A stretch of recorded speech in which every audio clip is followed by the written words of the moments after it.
Good morning, ladies and gentlemen. It's my pleasure to be here with you at the Emanes conference. And first of all, of course, I want to thank Rima Yadi for her kind invitation to be here with you and to share some reflections connected to creativity, health, and the three dashboard interactions. My name is Salvador Simó. I am part of EMEA as an expert consultant. My expertise is about using creativity to develop powerful health and social inclusion projects and in social entrepreneurship. As you will see, we are developing a diversity of projects, action research projects where creativity is a main component, and our main goal is to have a impact in the health and in the social inclusion, the citizenship of the communities, of the persons, but also to be sustainable. So, creativity. I really like the quotation from David Bohm, who says, the problem is that we are repetitive when we need to be creative. We are living a very challenging times, you know better than me. We are in this book environment about volatility, uncertainty, complexity, ambiguity. It's the time of the climate change. It's the time of the war in Ukraine, Russia, and so many other wars. But also this time of crisis, of they say the Chinese, the same concept for crisis is the concept for opportunity. We have the opportunity to rethink and to do our interventions in a different way, not to be repetitive. We have the opportunity to be creative, because what's very clear is that Einstein said the same system that has provoked the problem cannot solve it. So we need really to go out of the box and to see the reality from a different perspective. And we need creativity. You know, creativity is about connecting dots. It's the capacity to see things from a different perspective. So what about health? When we talk about health, it's not easy because it's not just the absence of illness. Health is not just taking medicines. When we talk about health, the World Health Organization is talking about plenitude. It's talking about to have meaning in our life, to have a meaningful life project, is to have belonging, a sense of belonging, that we are part of the community. And there is no medicine, there is no pill that can give meaning to my life. There is no pill that can make me to feel part of the community as a valuable member. So we are living huge challenges. For example, you know that dementia is affecting right now almost 50 million people around the world, but the predictions is that in 2030 it will be 82 million, and in 2050 it's going to be 152 millions. There is no health system, no economic system that can sustain the cost, the economic cost, but also the personal cost of this reality. So we cannot think to keep on doing the same kind of interventions in front of dementia, because they're very medicalized intervention. We are just seeing the person as an illness, and it's a person that has an illness, not an illness that possesses the person. As I mentioned you, it's not just about giving medicines. It's about giving a sense of belonging, meaning, and people to spread, to be able to feel the plenitude. So the good news is that we know, because research is telling us, that dementia takes longer to affect creativity and the artistic expression. The capacity to enjoy art and to be creative is the last part of the brain that's affected. So creativity, art, and culture, we know because we have scientific evidence. We have done a lot of research. Like 2-3 years ago, World Health Organization, the European group, presented a systematic review of all the intervention, proving that art and culture, creativity has a powerful impact in the health and in the well-being of the populations. So what about being creative? What about if we convert all the amazing art centers, cultural centers that we already have, that we have already spent millions on these centers, like for example, the Center of Contemporary Art in Barcelona, and we add value to these centers. So these centers are not just about giving the population the artistic activities to enjoy art or culture. We convert them also in places for social inclusion and for health, for the populations, but for all the population, for all the communities. That's for the people with dementia, people with Alzheimer, people with mental health problems, people with diversity, any kind of diversity or problem. And that this is what we start doing in 2015. We start working at the Center of Contemporary Culture in Barcelona, as you can see in this slide. And the results of the research were amazing to see the impact this project had at the persons with dementia, but also in the caregivers, in the family members, but also it was transforming the institutions. So you see, we were creative. We didn't see the museum as an art space, only that we add value to this space. So it's also about health, it's about also social participation. So we had the opportunity to work with prestigious cultural institutions like the National Auditorium and the National Orchestra in Catalonia in 2017-18.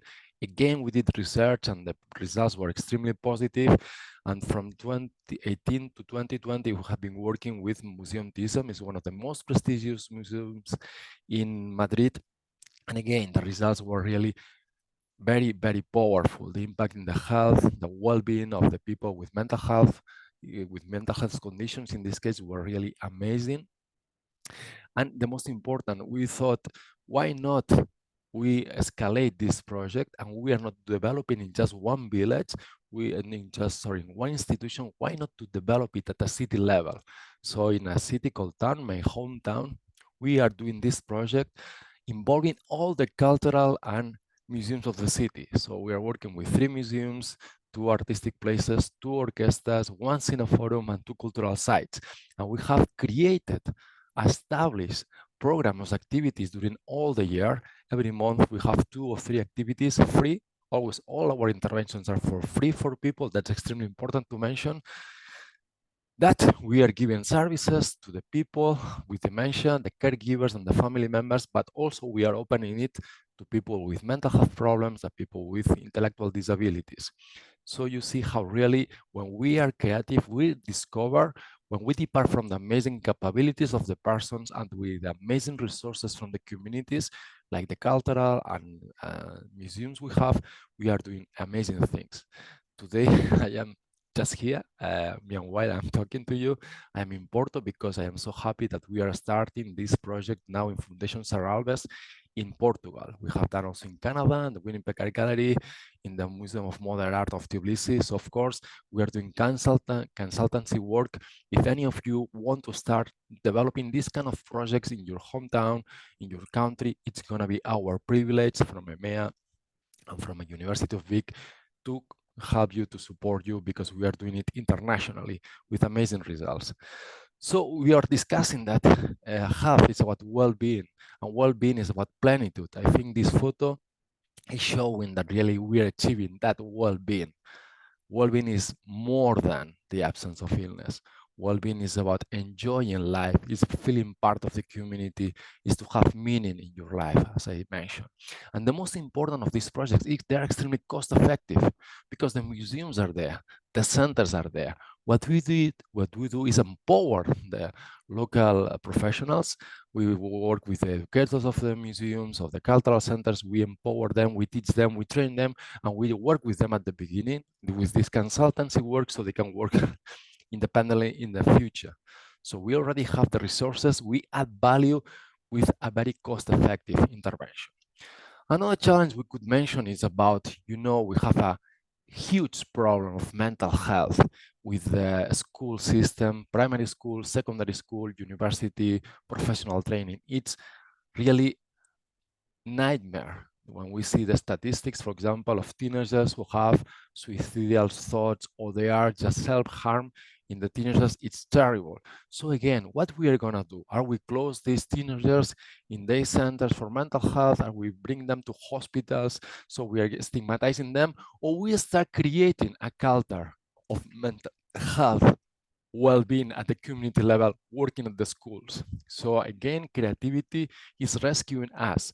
So we start working from the primary school and then we work at the secondary school and we use art, we use creativity to promote mental health of the children. So we are ensuring that they are successful in the role of a student, so there will be successful transition from the role of a student to the role of worker. We know if they have problems during the education time, then we'll have a huge problem for the job inclusion. And then we'll have teenagers that have problems with mental health, with drug addictions, with violence, teenagers that are aggressive, that are destroying the urban furniture. We know about that because evidence is telling us. So it's extremely important to be creative, to change that culture of we work with somebody who has already a diagnosis of mental health problem, who have a problem of anxiety, of depression, or schizophrenia. No, we promote mental health, and we do from the school. And we are being creative. For example, what about using rap? What about using hip hop to teach the teens to express their emotions, because we know that to express their emotions is very important for their mental health well-being. So we work in partnership with great artists like Rapsus Clay, and we train the teenagers to rap, to sing hip hop, and then to express their emotions, and we are preventing the mental health problems. And we are ensuring that they can be successful in the role of students, so they will be successful then in the transition to the job markets. These are two just examples I would love to share. We have so many other examples, but I have no time. But it's very clear that all this, what we are doing, these creativity interventions for health, are extremely connected, related to the TRIS model. You know that the TRIS model was already conceived as a strategic foresight framework to guide the transition from exploitative to inclusive and sustainable economies. So it's about transparent governance. In all our projects, we are developing the quadruple helix.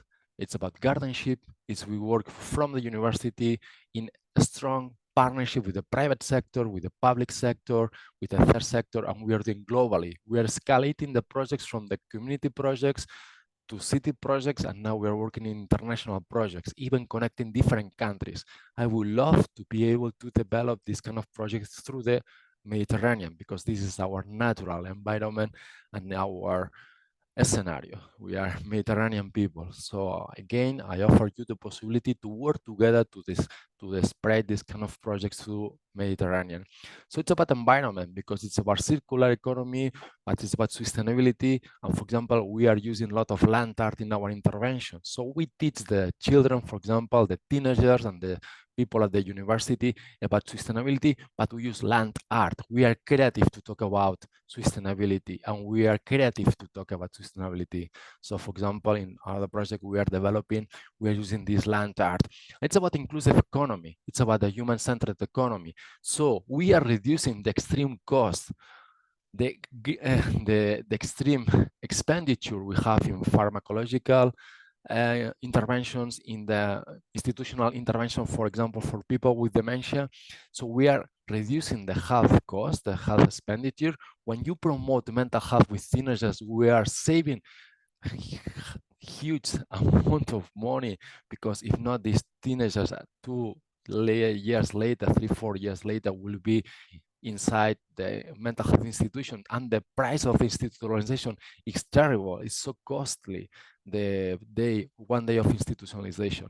When we are investing in promotion, we are saving huge amounts of money. So that's important. The most important is that we are promoting mental health, so we are ensuring to have a healthy population that can enjoy their life, but we know that then they're going to be more productive. So we know that this is going to be very good for local economies.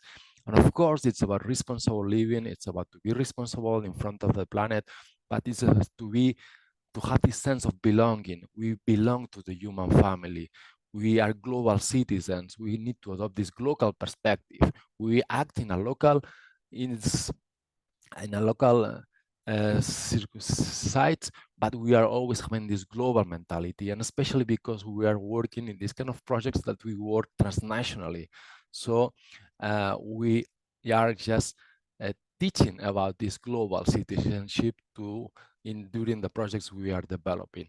So you see there are so many good, great connections between the TRIS model and all these intervention projects we are developing, that where we are integrating creativity to promote the health and the social well-being of the communities, people with dementia, people with mental health problems, intellectual disabilities, whoever.